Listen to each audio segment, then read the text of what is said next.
This is Paul from Drums and Rums with the Backbeats Meets the Spirits. I've learned about our guest from my good friends over at the Hook and Bridge podcast. Hailing from Ohio, we have Julian from Ataraxis.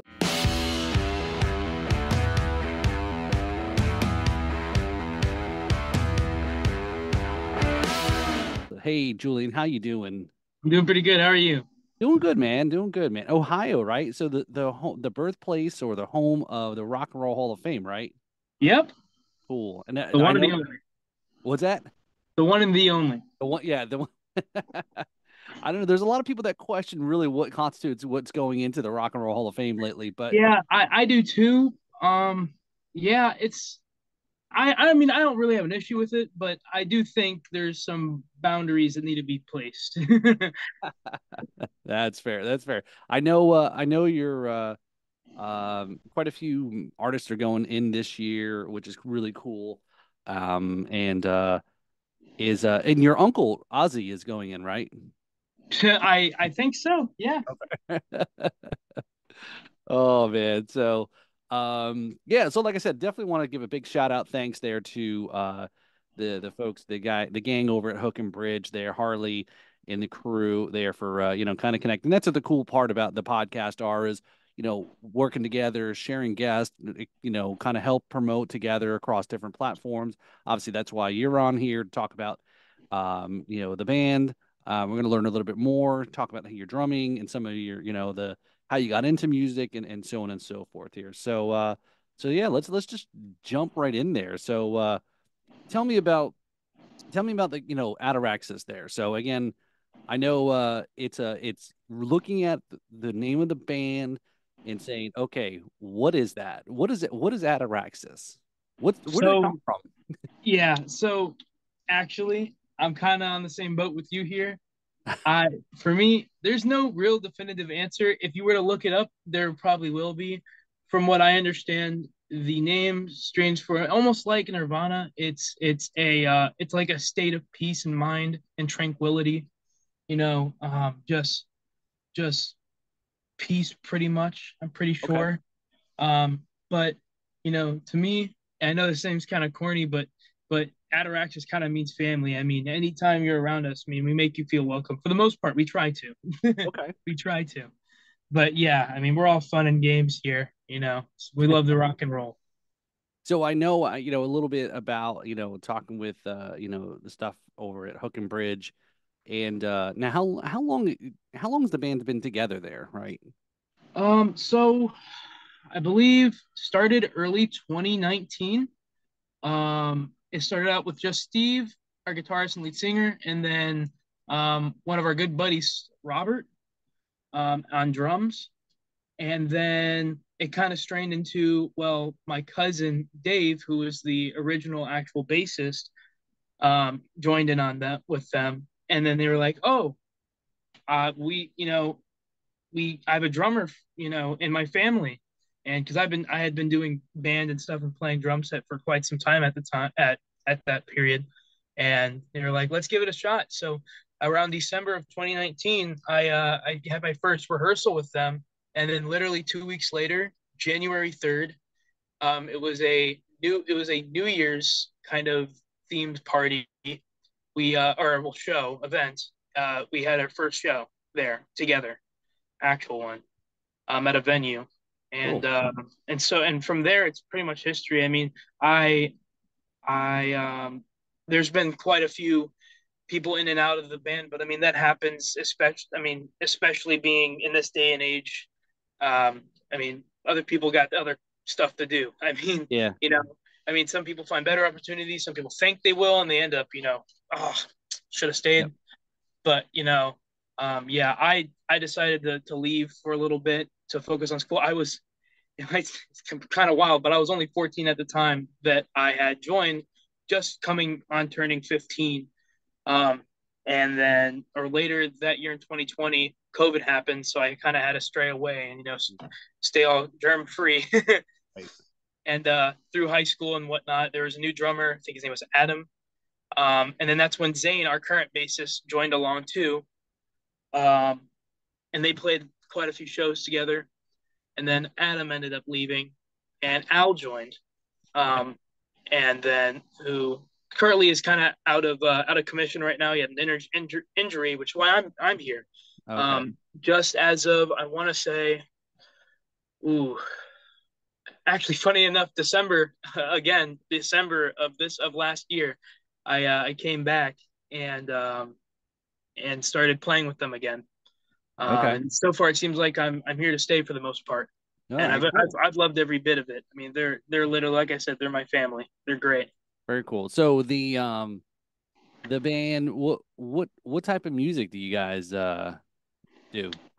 So for the most part, what you'll hear is kind of psychedelic. Uh, why I guess it's almost like a new genre, or just like a not necessarily or heard of one. It's kind of like psychedelic punk or alternative.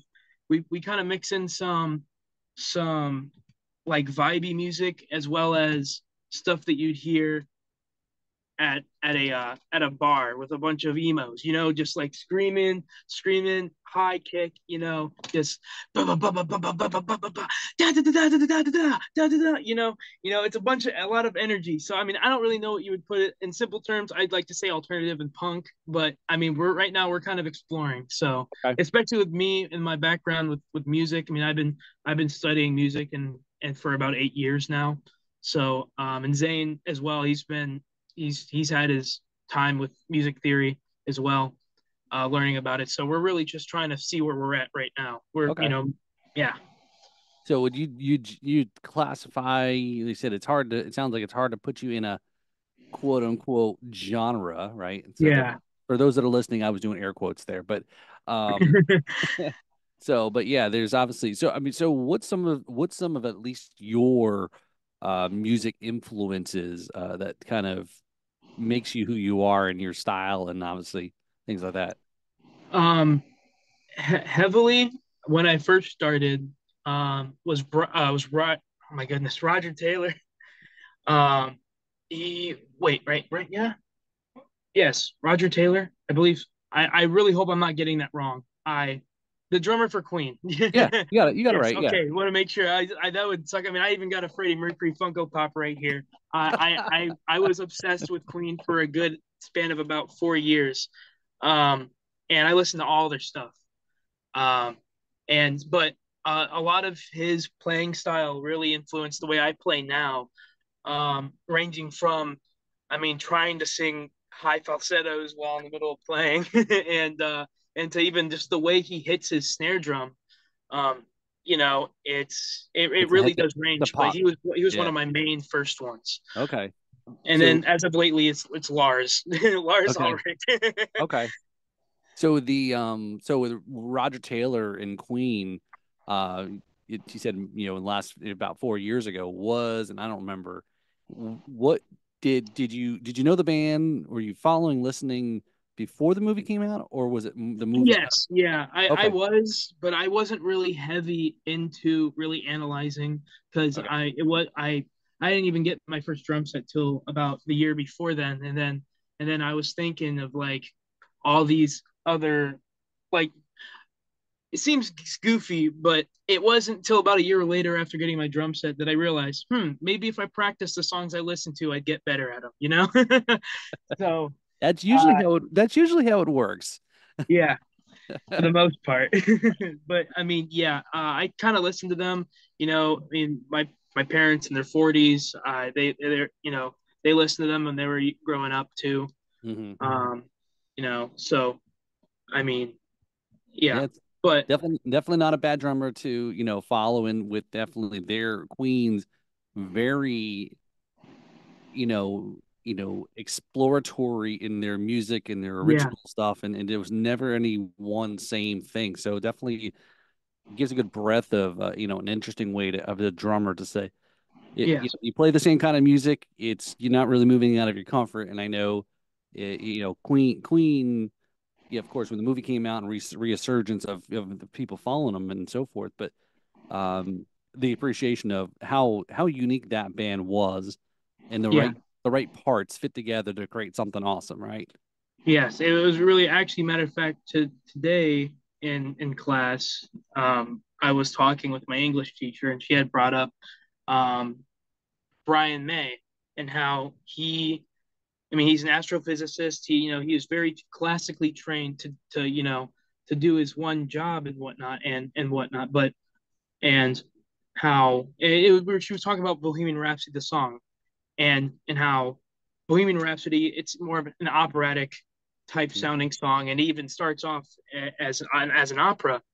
And she really was fascinated by, and even myself, I was fascinated how they twisted the feel of the song so like elegantly and so like perfect almost. Like it really is amazing to see what those four men could come up with in their minds at the time, especially such an early. I mean, that came out in I want to say 75, so it's just really impressive. Yeah, it definitely they were not afraid to have any boundaries No. of what defined them, which is again back then looking then it may have been a little bit of um really risky, but they kind of said, "Hey, we're gonna stick to our guns and do what we want to do," and all and so forth. So you mentioned Lars. Are you a newer Metallica sound or older school? Older school, definitely their thrash. They're nice, like little thrash era. I mean, I guess they're considered thrash for the most part, but I mean, they're real everything from Kill 'Em All to probably just right up about half of the album, half of the Black Album. That's right about where I stop. Okay. Um, but I mean, and there's nothing wrong with any of the other songs, especially I mean, Lux Eterna, the 72 Seasons album. It's really nice, but I think just what I'm comfortable with and the way that I like to play, definitely anything back, pretty much nine pre 90s is what I follow. Okay. I really like it, and the double bass is Hmm. really nice. The Yep. Blackened is was one of Oh, my biggest influencing songs. I loved it. It really got me into the idea of like mixed meter and just like offbeats and whatnot. It really just it intrigued me. It mm. opened up a new space for me to explore. So does some of that bleed into then what the style of music you guys are? Because you guys are also you are original music too, right? You Yeah. perform. So is that style very similar to like how Metallica was during that time, very much a drum and guitar influence in their music style, what you guys do, or is it kind of something more traditional what you guys do? I'd want to say, well, I mean, if anything, what really influences the band is, for the most part, because I mean, I think I'm only on about maybe three or four recordings on our Spotify and on our like streaming services. But in general, as a band, I think what you'll hear in our music is Green Day and Nirvana, like Okay. heavily, Okay. heavily, and then and a little bit of I forget what he said, maybe Motley Crue, a little bit. Okay. Um, Al, Al, our other drummer, I mean, I don't know him all that much actually. I mean, he's a really cool guy. You can get along with him in a split second, But I mean, I never really got to see him much except for a couple shows. Right. But but from what I know of, I mean, he's a pretty consistent guy. Okay. Okay. So I mean, whatever. I'm not sure what influenced him, but I guess that's what you would hear. Okay. But for me, what the path I'm trying to go into with Ataraxis is, yeah, I want to change up the style a little bit and put more of my influence Okay. into the feel. That's fair. Anytime a new member comes in, they have to kind of assimilate to it's tough, and then being accepted as a part of the core now is to be able to, yeah, to your point, put your own stamp and your own style and your own uh feel into the music, and people that know a band well enough can tell the difference when there's a new, like we just listened to, speaking of Motley Crue, was the new Motley Crue song came out, and I did hear about that.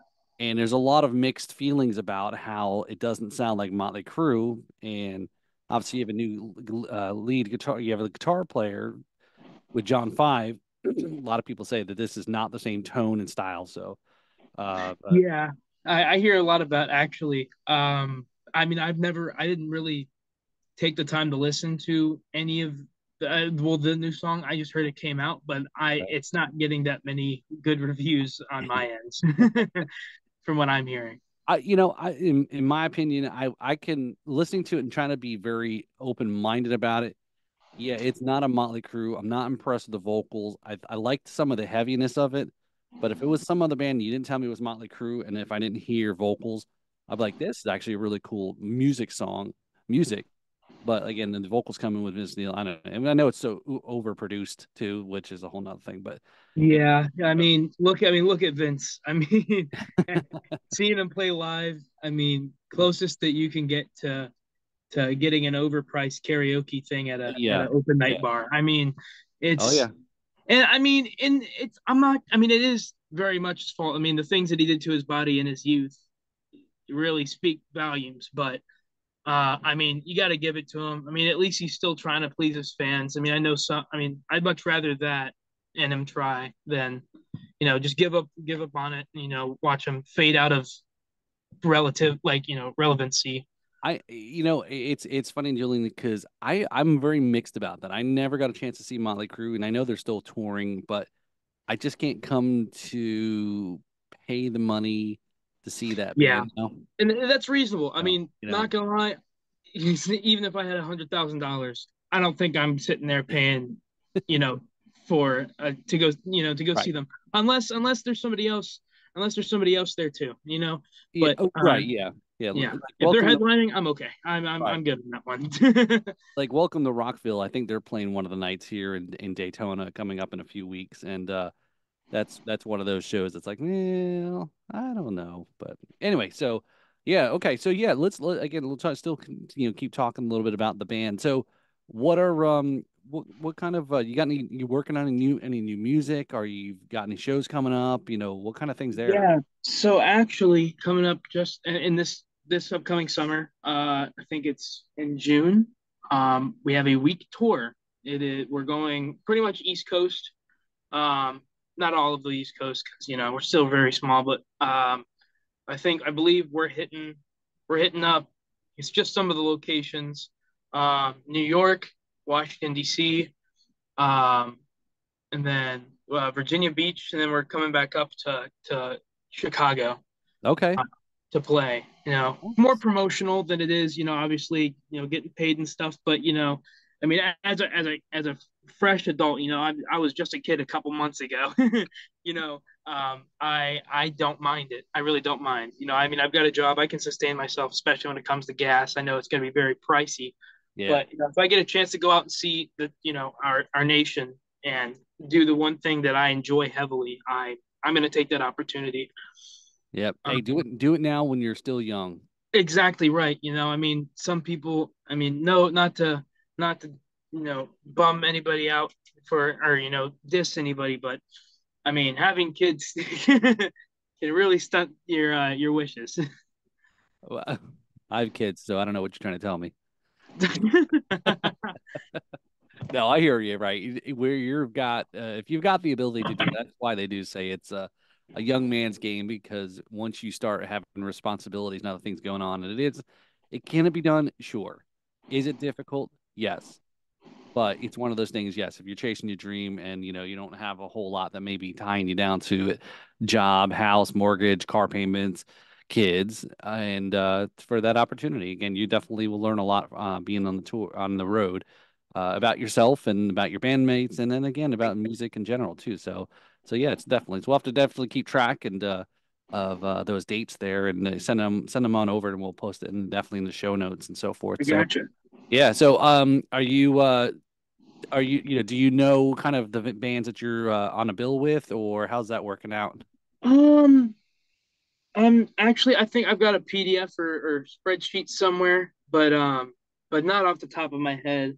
I mean, we just now we had to switch some stuff around because of some other things, work related stuff. I got to call off certain days, but also just things that need to align better. I initially we were going to start the tour on a Saturday, but we had to bump it back a day. So we just now are finalizing some of the other things. Got it. Got it.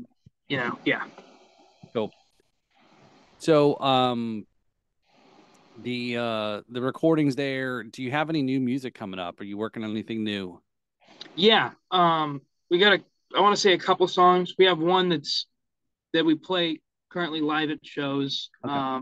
But we were going to hit the recording studio, the studio, but I think especially on my end, I really vouched for holding off on that to, smooth it out. And I'm not gonna lie, I'm starting to take back on that because just I want to say it was Saturday, right? That you went to my show Saturday. Yeah.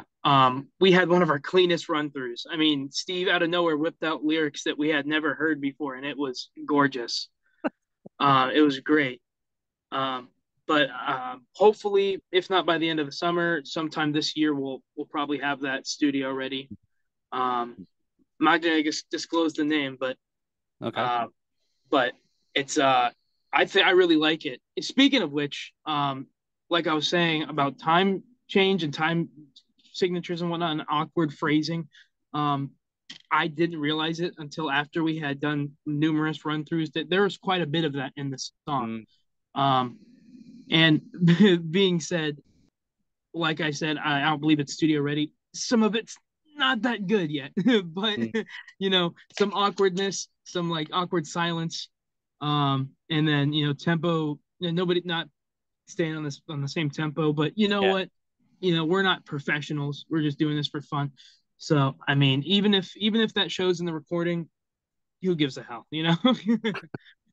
Yeah, it's definitely and talk to, obviously a lot of musicians, and a lot do say is, you know, yeah, being prepared to go into the studio and rehearse, because then one, it's if you're okay with the outcome, that's great. And then if, however, depending how much you do, obviously being in the studio, as you know, it can be costly. Yeah. It's not cheap, to be there for, hours and hours and hours and hours. But yeah, okay, no, that's good. We'll definitely have to keep tracking, tune in and stay watching you guys for your new stuff that comes out there, and the name that you cannot release. So man, you're not gonna throw me a freaking bone here and give me an exclusive. I guess. So, I mean, the song itself's not really video game related, but the name is. Okay, Yeah. Super Mario Brothers. That's cool.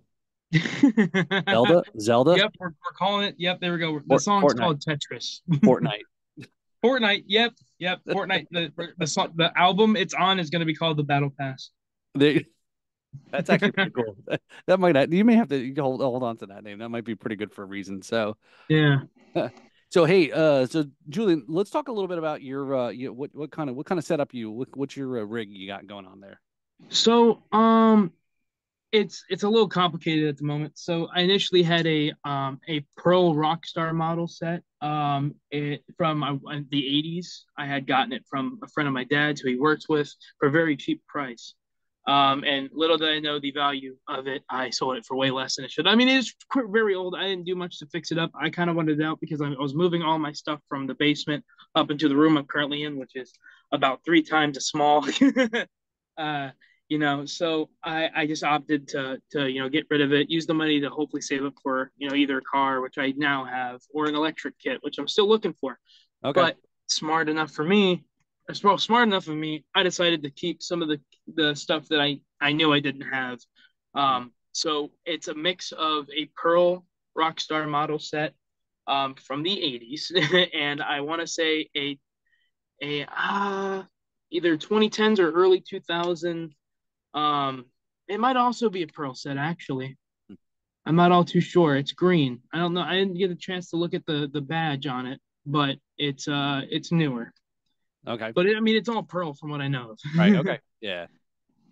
So yeah, sometimes some of those older kits, I'm sure some of the sounds on it, obviously obviously the size of the toms, or even even the kick drum can be, more thunderous than a shallow or Oh the boy, or I tell you, the one I had 22 inch 22-inch double bass, like actual two basses that Right. I could put my. Yeah, I mean, it was a monster. It was seven toms, um, Oh my and God. including the floor because there was two floor. Well, hold on. So three, I believe. The four up top, two down Yeah, below. four on top, two on bottom. Or well, never mind. So that'd be six. Sorry, six toms, two basses, two snares. Um, that one was already really bad, so I just use it for parts. Two hi hats, and I believe it was seven or six cymbals. Okay, man, that's Yeah, so it was a monster, and for a whopping it was 250. I think it was $250. So wow. right. Um, You I sold mean, it for two. swing deal. You sold it for 250. I sold it for I was looking for six, sold it for dropped it down to 500. I ended up settling for 480. Okay. Yeah, I just needed the room. I mean, I've got stubs in the back as well as my amp and my, just a bunch of other stuff now. But it was cluttered. I mean, it looked like a hoarder house. It was horrible. What's that? The cleanup crew in That's here. how a musician's room should look like. It should. I mean, my right now. I mean, it's rest. It's teetering. Oh, so yeah, having a big kit like that can be very as you know, be very painful moving around and having to set it up, tear it down, especially for gigs and so forth. So having a smaller size kit, probably maybe even with a double pedal on one single bass drum, definitely can balance out some of that. Yeah. So very That's cool. actually I was hoping to I have to order the little the bolts or I'm assuming that's what they're considered bolts or screws, but that go into my double kick. That's one of the things I kept. I kept the snare, hi hat, cymbal stands, and my cymbals. Okay. Um, and I have the double bass in my closet next to me, but or the pedal at least. But I don't have all the parts for it. I have to order it Oh, online. But oh, oh my little. goodness, let me tell you, if I work on my technique and I get comfortable with it, oh my goodness, I'm Yeah. I all day, every day. So what is your like your practice regiment? You know, how do you what kind of regiment do you have for practicing? So I mean, for the most part, it's all different.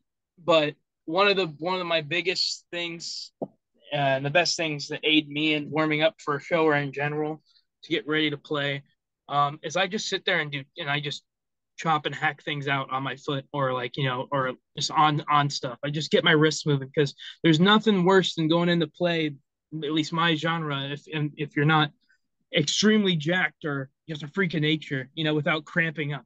So I like to warm up my wrists a Yeah. little bit, start hitting people. So I mean, sometimes people.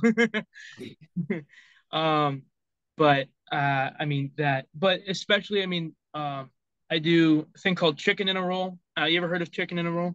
No, no. So it consists of 16th notes, I believe, or I think they're eighth notes. Yeah, they're eighth notes for a bar, and then a roll, eighth notes, and then a roll, and then Okay. two sets of eighth notes, and then two sets of rolls. Okay. Works measures. It's just really good, and then you can speed it up, or even start diddling the the eighth notes, or even better yet, keep the eighth notes instead of rolling. You diddle the eighth notes on Right. the roll. It's great. It helps out with trying to figure out what your fulcrum is like, and where you're at. It's just a great way to practice rebound too. And eights, 8/8/16. It's a great rudiment that I did in marching band. I do it now. It's just but you're alternating hands. Right. Yeah. But yeah, I mean, that's pretty much all I do. Um, Okay. and I mean, it works. I Yeah. mean, there's really no perfect thing. It's whatever you're comfortable with, obviously. I mean, I don't think I got to be telling you, but for those who listen and are curious, I really wouldn't go and seek for a specific one. I mean, look for things that'll help you, but stick with something that's comfortable, Mhm. but something that's challenging too. I don't want to sit there and see, somebody who's never played drums before going and start trying to do, super fast sixlets or, just like, brrr, Yeah. it's just unexpected. Yeah, or it's unnecessary. Yeah, Yeah. it's definitely yeah, like anyone starting on an instrument, everybody wants to get to grandmaster level just by when they pick up the instrument because they know what the instrument can sound like or what it can Mhm. do. But it takes time and it takes practice and it can kind of getting into it and really want to be and not to be discouraged either too. So obviously, right, you're not going to get there overnight. Like you said, some of that speed and so forth. So very cool. So all right. So, Julian, all right. So we've got a segment here is in 4 beats or less. Okay. So this is a rapid fire kind of set of questions here. Some of them I think I may have already kind of maybe have heard some of the answers to it, but we'll go ahead and start it off here. So, all right, you ready? Yep. All right. So you got somebody there with you. Is this like a phone a friend you got there? Sure. Yeah. Let's do. You're gonna be my phone a friend. Basic.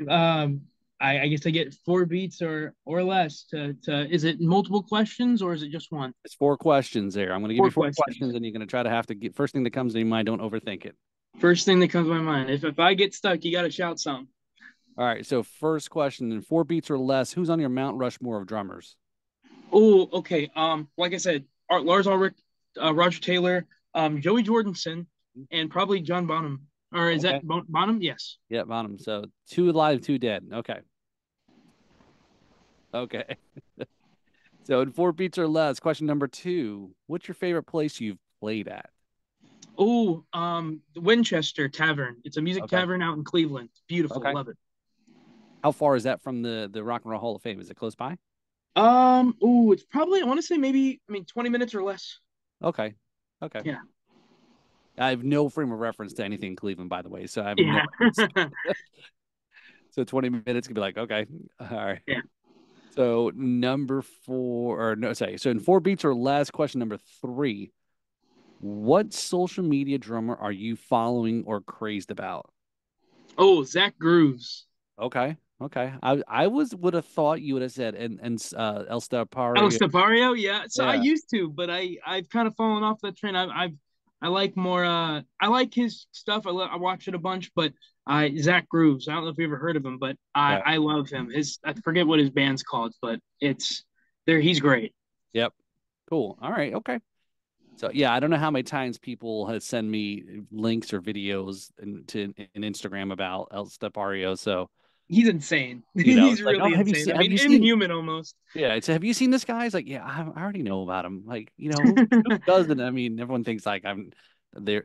Everyone, every non-drummer thinks I've just this the first because they've seen the drummer for the first time means I've seen the That drummer. you've seen it for the first I'm time, like, right? no, yeah. I'm It's like, like believe it or not, but yeah. I do a show I about yeah. drums, so yeah, I should be up on this stuff, right? All right. So 4 beats or less. Question number four. What's the craziest thing that's happened at a gig? Oh shoot. Um oh my goodness. I guess guitar broke. Guitar broke. Steve's guitar just straight up just well his strap dropped and then his the chords in his pickups or in his little amp plug or his Yeah. they just disconnected. We had my uncle go up and this was the first show ever, by the Oh way, the my very gosh. first show I've ever played at in January 3rd. Yeah, This that sounds like Spinal Tap. yeah. All right. So very cool. So there you go. That wasn't that too bad there. So yeah. So again, so it's fun, doing because they find out a little bit more about some of the musicians there. So yeah, so this is actually, I just kind of real brief there. I think some of the listeners and viewers may have already have knows this, but this was first couple of episodes here, 2024. I took a big break in the about the summer of last year, started up a whole nother podcast called Riffs and Rhythms. Uh, Oh, and yeah, so this one that show's a little different. I have a co-host, and it's a drummer and a guitarist who banter and decide and do song reviews and amongst other things, and say, is it the riff or the rhythm that made this song?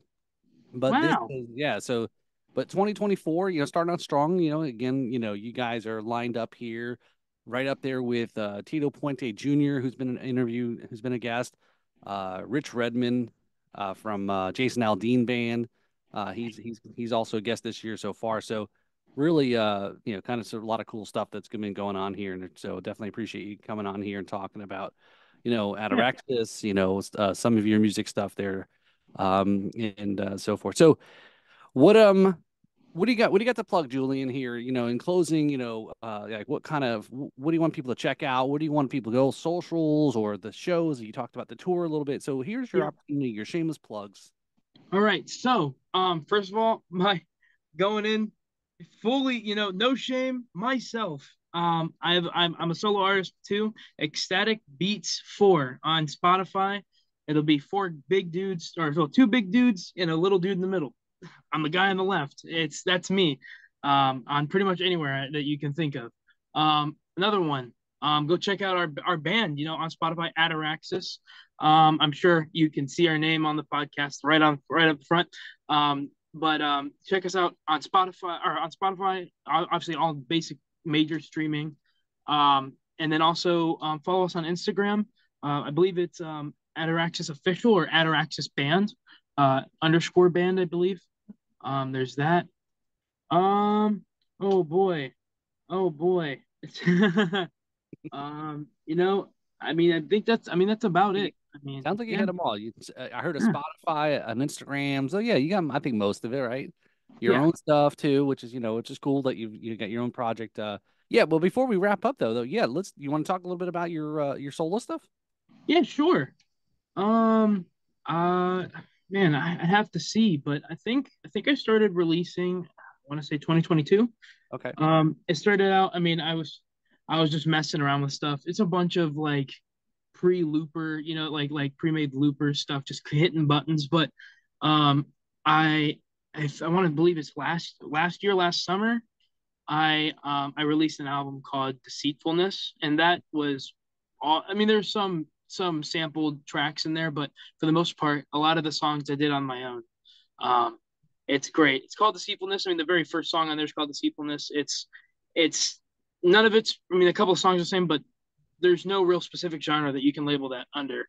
Okay. It ranges from trap to lo-fi to jazz, um, to just a bunch of other. Some I mean, some in some cases even you'd think funk, I guess. But I mean, yeah, there's that. I'm currently working on a song, looking to release it called Eternal Love. It's kind of like a video game esque feel, Okay. kind of like 8-bit. It's pretty cool.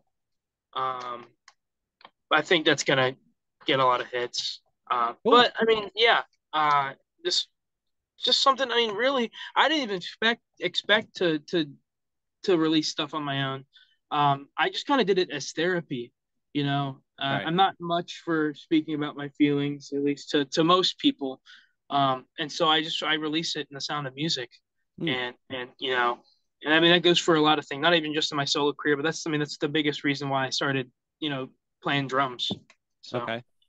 Yeah, that's no, that's cool to have it still have an outlet that's you're they're you're right. You may not be necessarily sitting on the couch talking to the counselor, but at least it is therapeutic, as you mentioned, to kind of get some of those things out there, and you're in a creative sense as well too.